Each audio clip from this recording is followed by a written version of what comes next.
Hello anime fans, I'm Kyle Glockner, and welcome back to Animate. There aren't many people who haven't seen Dragon Ball Z, and few who haven't at least heard of it, with many calling it one of the most classic anime of all time, inspiring fights, powers, and screams for years to come. After the manga ended and the anime concluded, Dragon Ball kept itself relevant through the occasional movie and video game release, but about a year and a half ago, Dragon Ball made one of the biggest comebacks in anime history with the release of Dragon Ball Super.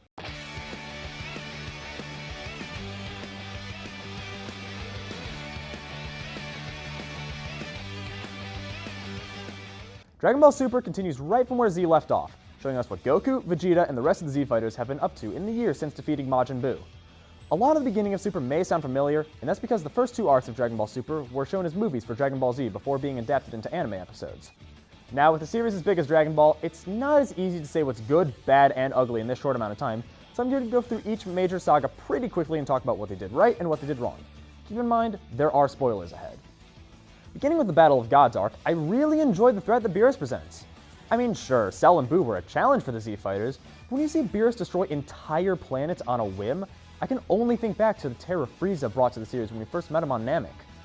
There were also some nice moments with Vegeta, as well as a fantastic fight between Goku and Beerus, who, even powered up to Super Saiyan God, still couldn't come close to overcoming the God of Destruction. As far as the bad parts of the arc, my only complaint is that the initial attack of Beerus wasn't fleshed out more. I understand that it was mainly to show how helpless everyone was against Beerus, but they could have at least had the Z Fighters have more than 10 seconds of screen time. Then, we have the return of everyone's favorite space dictator, Frieza. I personally enjoy the fact that they include Gotenks in the fight, and they actually killed Piccolo in the anime, something they avoided doing in the movie. Although, Gotenks was severely underused in this fight, only showing up for about 30 seconds, and while I appreciate the joke of Ginyu coming back, it was pretty underwhelming when Vegeta instantly obliterated him. Overall, considering that this was the resurrection of Dragon Ball's most iconic villain, it was a pretty underwhelming arc. After that, we have the first original arc for Dragon Ball Super, the Universe 6 arc. This arc features a fighting tournament between Universe 7 and Universe 6. This was an incredibly interesting arc, as it showcased 5 brand new characters for the Z Fighters to take on. The good parts of this arc were few, but they were phenomenal. Vegeta had some amazing fights, and an interesting moment with the Universe 6 Saiyan, Kaba. But by far the best moment of the arc was Goku's Super Saiyan Blue Kaioken x 20 transformation against Hit. This was an amazing moment that legitimately sent chills down my spine as I watched this arc. However, the arc has plenty of disappointing moments. The tease of Buu fighting, but taking him out because of the test was really disappointing, and Piccolo's fight was really underwhelming.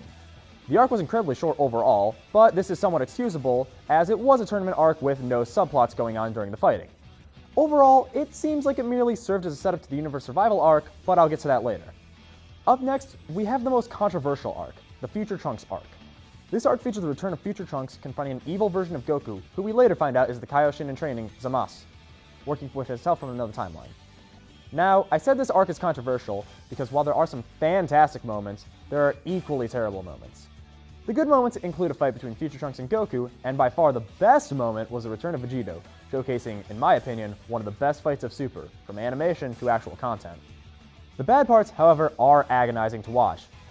Between long-winded dialogue scenes that are littered throughout the arc, confusing timelines, and overall terrible pacing, this arc is plagued. At 29 episodes, this is the longest arc, but I think they could have wrapped it up in about half that. But now, we get to the current arc, the Universe Survival arc. This arc holds so much potential, allowing us to see a team of 10 fighters from Universe 7. And from what we've seen so far, this arc is going to be intense. The Zen exhibition match was phenomenal, and with the tease of Gohan recovering his Mystic form and a potential female Canon Broly, we have a lot to look forward to. Overall, Dragon Ball Super is what GT wasn't. Good. Fans of all Dragon Ball styles can find something they love here. They have comedic moments, awesome moments, and everything in between. Dragon Ball Super is produced by Toei Animation with work from Akira Toriyama himself, and is available for streaming on Crunchyroll with subtitles, with the English dub airing on Toonami every week.